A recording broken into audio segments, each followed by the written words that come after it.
Kaya ako pa sanang kumain kasi nabusog ako sa tubig. Ito, binili ko kanina doon sa South Supermarket.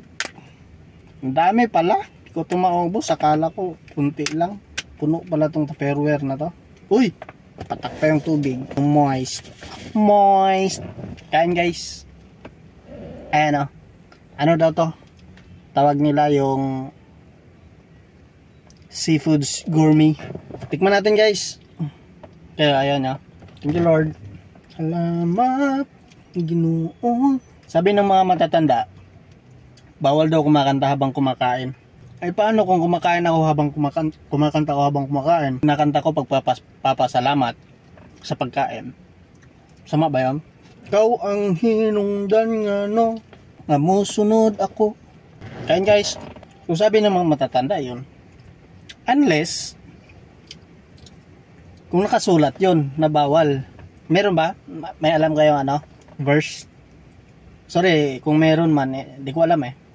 Comment nyo nga kung meron na nagsasabi na bawal kumanta habang kumakain. Ano siguro? Yung sinabi na don't talk while your mouth is full. Parang yun, parang biblical yun. Biblical ba yun? Comment nyo nga. Init. Di makapagbukas ng bintana kasi muulam, papasok yung ulan, hindi ko naman siya kailangan dito sa loob, dyan lang siya sa loob.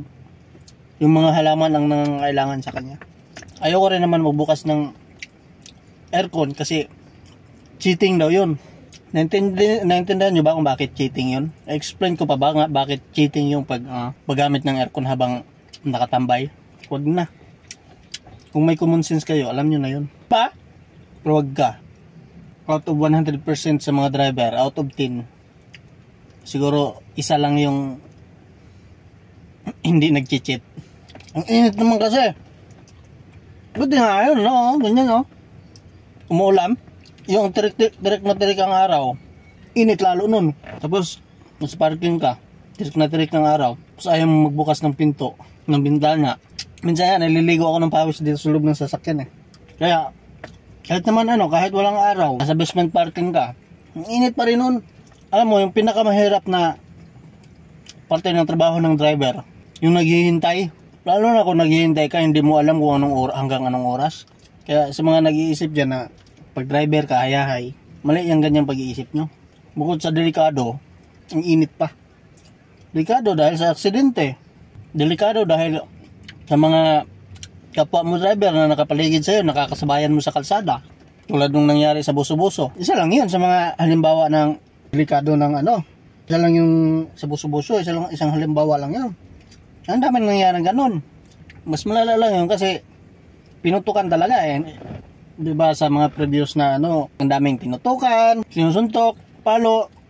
Kapag driver ka, dapat mahaba talaga pasensya mo. Pero di ko sinasabing, di ko naranasan yung ganun. May mga pagkakataon din na naubos yung pasensya ko, no? Minsan, binababaran ko ng busina. At nasubukan ko rin yung manggit-git. Lalo na yung sa traffic. Pero di ko sinasabing tama yun. Mali yun, maling-mali.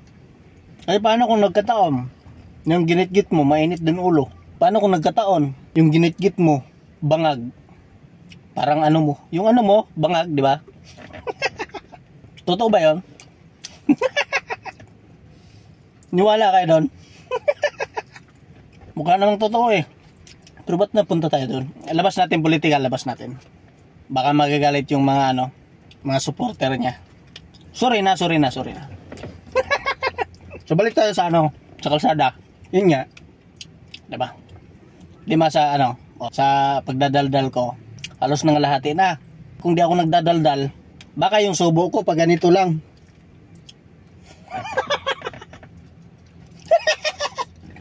Nung oras na ba? Alauna. Hanggang anong oras ba kami dito? Hanggang alas 2 pa kami dito eh. Kasi ito pang taga dry clean. Ako kulitan talaga ako nitong sa dry clean na to. Minsan di ko nire-reply eh. Silang bisis nagpapalo up. Saan ba tayo? Ba't kung saan ako napunta? Mag-focus nga tayo sa driving, sa kalsada. Pasensya na. Kung magagalit, pasensya na nga eh. May hapunan na ako mamaya. Ito na lang hapunan ko ulit siguro, no? Kaya ba ng tiyan ko? Kaya naman, minsan nga, hindi na ako kumakain ng hapunan eh. Tulad kagabi, hindi na ako kumain ng hapunan. Kasi dumating kami, mag-alas 9 yata yun. Busog ako ng tubig. Wala na akong ganang kumain. Pero gutom ako. Alam mo yun? Yung busog ka pero gutom. Labo, no? Parang ano, relasyon yung labo. Kung saan-saan na tayo napunta. Topic natin sa driving lang eh. So, idagdag na natin sa driving yung pagkain. Minsan, mga panahon pa na busy kayo. Dami mong schedule, lagari ka. Minsan wala ka ng oras kumain. Kung parating ka pa lang ng bahay, may text ka nang nare-receive. Alis tayo ng ganito. Yung excited ka nang dumating ng bahay para kumain, tapos di ka pa nakarating, may text ng pagdating mo, alis tayo. Hindi naman laging ganun, pero may mga panahon ganun talaga. Tapos mag-isa ka lang, tapos minsan nagkasabay-sabay silang apat yung bus mo, tapos mag-isa ka lang. Tapos yung apat na yon, sabay-sabay, iba-iba yung schedule. Yung bababa mo dito sa north yung isa, tapos yung isa ibababa mo naman sa south, tapos yung isa ibababa mo sa east. Tapos yung isa ibaba mo naman sa sa west. Di ka pa nakababa nung pang last. Nag-text na yung una mong binaba, nasunduin na. Buhay talaga. Tapos idagdag ko pa ba yung wag na. Dagdag yun kasi. Tama na. So yun lang muna, Solve na yung natin. Solve na yung tanghalian. Solve.